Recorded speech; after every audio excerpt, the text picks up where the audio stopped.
Whatever it takes, I know I can make it through.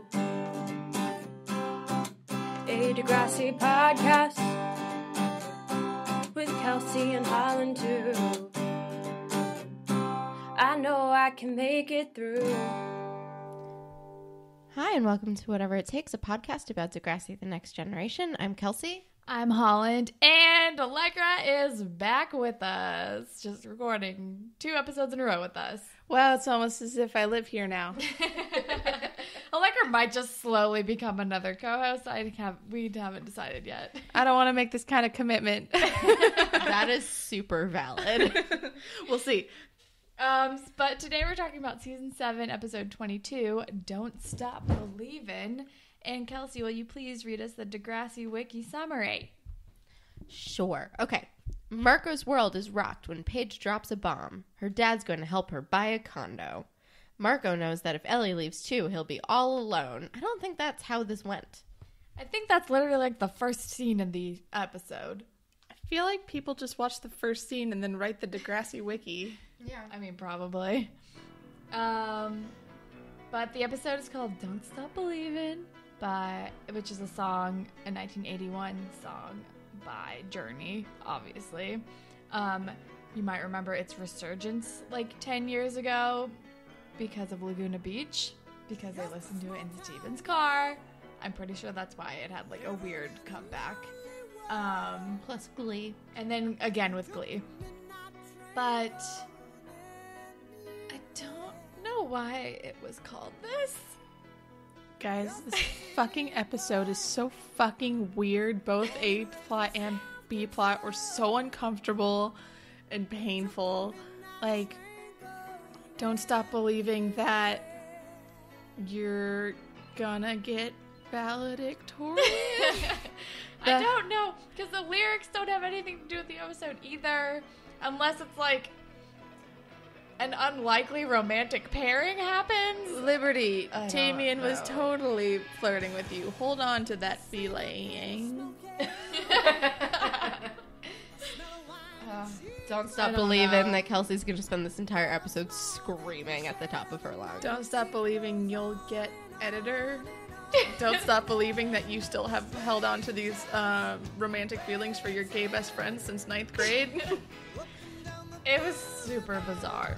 Guys, I hated it. I hated every second of it. Oh, yeah. Actually, it was fine until I remembered what happened in this episode. I've never seen this episode, so this was all brand new to me. I forgot completely that it happened, but when it was happening, I was like, do I remember this? Did I block this out? I don't know. Listen, we're going to get to it, but there was a moment in which I said, I remember what happens. And then Han and Kelsey are silent, but then like 2-3 minutes later, they go, what? No. We were screaming. All right, so without further ado, the episode starts with Ellie is like speed dating. For and an the article. first guy that she meets, he takes her hand and kisses her hand, and is like, enchanté. And it's terrible. I hate this guy. And also he's like, oh, you work at the Corps? What kind of computers do they use? Go fuck yourself. Okay, first of all, I can tell they were trying to make him just weird, like, fuckboy nerd. I know this person. But he goes, do you use Macs or Linux? Okay, first of all, if you're going to throw Linux in the mix, you automatically hate MacBooks. So you don't even bring those into the conversation. It's, do you use Windows or Linux? And if she went Mac, then he would have ended the date. It was terrible. It was not a Then question. And Marco, it's like at the place where Marco and Eric work, and so like she walks up to Marco, who's like behind the bar or something, and is like, "This is terrible. I know it's for an article, but blah blah blah blah blah."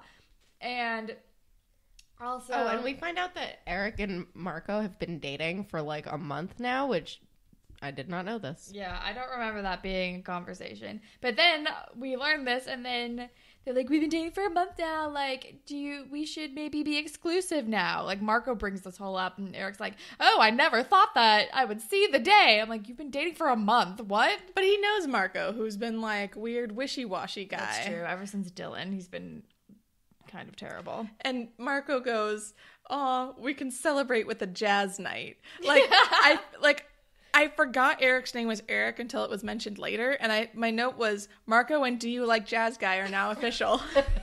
Do you like jazz? You like jazz? Can we do fashion, please? Because Marco got a cute haircut. And Paige is brunette? Yeah, Paige's hair is weird. Yeah, Paige, every single outfit that Paige wears in this episode is crazy. Like, can we talk about the leopard dress? That's the leopard deeply dress unflattering. with the humongous belt. Just completely unflattering. And then She was wearing during their weird ice cream montage. Jesus Christ. And then throughout, like, during the breakfast thing and, like, that whole day, she's wearing this, like, sparkly one shoulder but kind of long sleeve purple shirt that I really hated. It was really bad. Liberty looks great, though. Her hair is looking good. Liberty knows what clothes fit her well. Now, in No more overalls.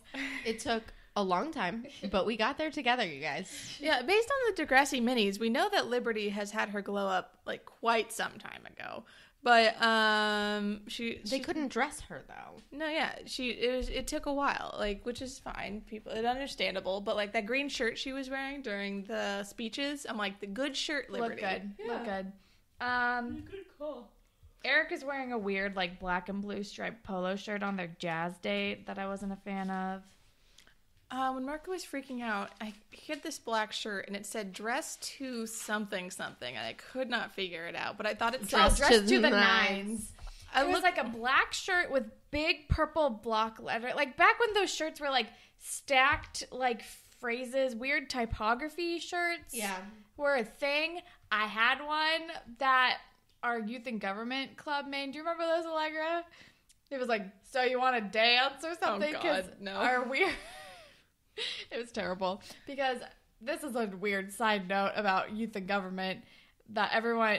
It's more dance related. Yep. A lot of people joined the club because they had dances, like, that were and every year we made like a shirt specifically for the dances, and I paid for it every year and all the never girls- fucking got one. Really? All the girls always got, like, dance shirts because it was a weird tradition. Our delegation was called El Dorado, or Eldo for short, and it would always be like, everyone wants to dance with an Eldo girl. It was so weird. Please do not triangulate It was so our hometown. weird.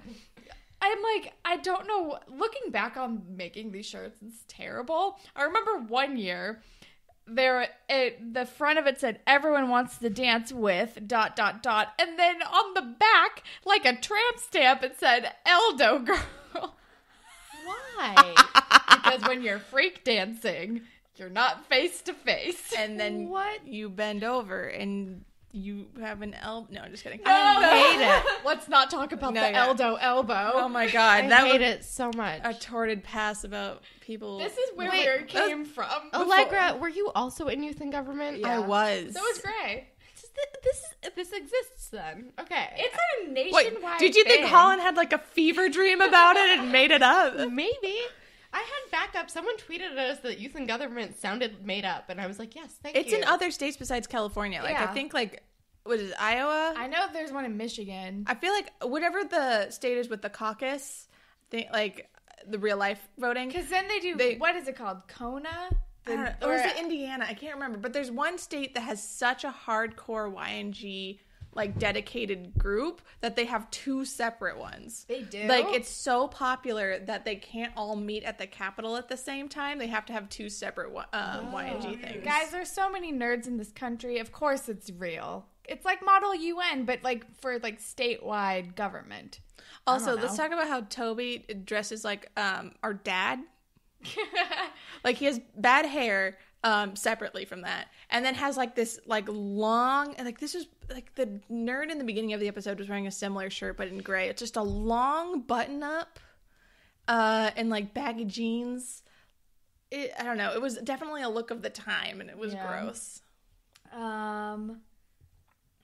Manny, later in the episode, I don't know, I said, what the fuck is Manny wearing? She has pigtails, and, like, given her bangs, it just makes her head look like an orb. And she's wearing, like, a black sparkly tank top, but then, like, a black, like, jean material skirt with, like, gold buttons that go down the front. And I'm like, this is not your best. Ellie Forever is wearing black and gray and only black and gray. I'm talking about Manny. I know. Oh, okay. I'm moving on. Oh, okay. Also, at one point, you see Ellie's wearing a ton of like rubber black bracelets, and I'm like, are we back? Are we revisiting the rubber band phase? What the year is bracelet it? phase? 2008. 2008. Maybe so they're silly bands. No, that was like 2010. I'm kidding. I forgot about those. Oh, silly bands. I think that's all that I have fashion-wise. Same. So then Eric and Marco DTR. And then I have Ellie as such an overreacting sourpuss. And so Paige gives like 1 month's notice that she's going to move out. But Paige comes in and is like, guess what? I'm buying a condo. Her dad like co-signed on the lease, but it doesn't say that he's like helping her pay for it. He's just like her guarantor. Probably.